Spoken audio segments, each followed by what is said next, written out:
এক সময় একটি ছোট গ্রামে ম্যাক্স নামে একটি ছোট্ট ছেলে বাস করত। ম্যাক্স আঁকতে অনেক পছন্দ করত, কিন্তু সে তার বন্ধুদের মতো সুন্দর আঁকতে পারত না।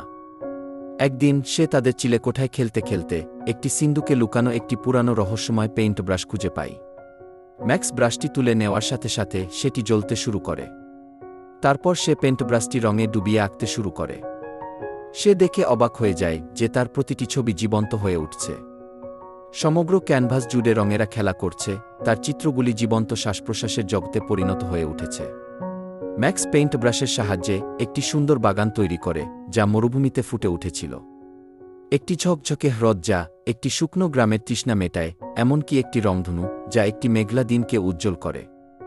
কিন্তু ম্যাক্স শীঘ্রই বুঝতে পারে যে সত্যিকারের জাদুটি ব্রাশের মধ্যে ছিল না, তবে সেটি ছিল সেই কাজে যা অন্যদের জন্য আনন্দ এবং সুখ নিয়ে আসে।